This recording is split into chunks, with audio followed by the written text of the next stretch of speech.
Exeter should be on and off-field envy of EFL counterparts. Exeter City boast the longest current unbeaten run in the EFL, and their operations off the field are arguably even more successful. There have been many recent success stories emanating from Exeter City in recent years, with a number of the club's youngsters going on to forge great careers, and the club being one of the most forward-thinking in the country. But on the back of the longest current unbeaten run in the EFL, the Grecians may be about to see a triumph closer to home.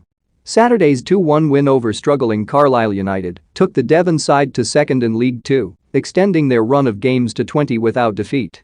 In the same week that former Exeter youngster Ollie Watkins pressed claims for a recall to the England squad with a winning strike against Brighton, his old employers showed that this current iteration may be the real deal when it comes to promotion back to League One after a decade away.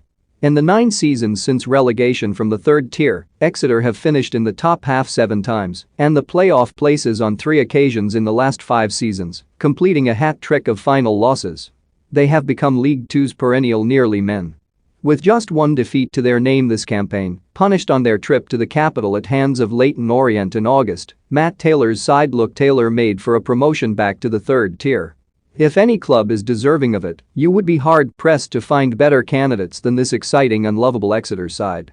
Following the win over Carlisle which, when coupled with League One leaders Plymouth suffering their first defeat since the opening day of the season, handed Exeter the mantle of longest current EFL unbeaten run, manager Taylor spoke of how his side deserved recognition for the record-breaking sequence of results. It is easy to speak in numbers, but Exeter are just 3 more wins or draws away from going a half a season unbeaten. That is quite frankly ridiculous, and while some will criticize the number of draws in that run 8 in the league to go with 8 victories, Exeter are excelling on all fronts.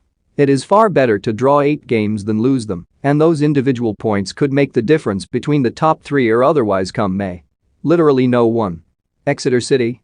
www.officialecfc number ECFC4 BBC Sport Devon at Devonsport, November 20, 2021. Exeter fans will have PTSD, playoff traumatic stress disorder, from those 3 failed finals in half a decade, still racking around their head. To maintain an unbeaten streak to the end of the season is near impossible, but the incredible start only the excellent Forest Green Rovers sit above the Grecians proves that there are the ingredients here for whatever Exeter crave. 5 straight victories have the Grecians on top of the world, and Taylor compared his side to the Oakland Raiders baseball team, upon which the film Moneyball was based. Their 20-game winning streak offered understandable and obvious comparisons between the Grecians and that infamous side on the other side of the Atlantic, but digging deeper reveals even more connections. We have praised Brentford before on this website for their semi-Moneyball approach, with Watkins being one of their most prominent examples of buying young, buying smart and reaping the rewards of both their time with the club and the price tag that came in saying farewell.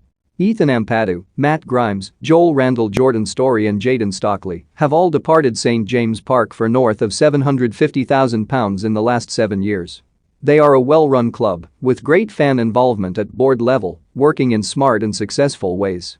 Even in a week when the club was forced to replay their FA Cup first-round match against Bradford City for having made an illegal 6th substitute, Exeter's social media team have took it in their typically humorous and skilled way. The club, meanwhile, has announced it will send its share of the proceeds from the match to charity, as well as allowing free entry for all fans who attended the initial fixture, an now-voided 3-0 win over the Bantams.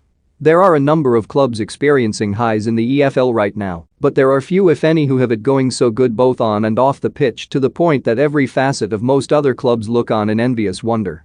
Clubs can so often be well run without the requisite rewards on the pitch, and there are often those who do the business on the green stuff but are a calamity waiting to happen away from it.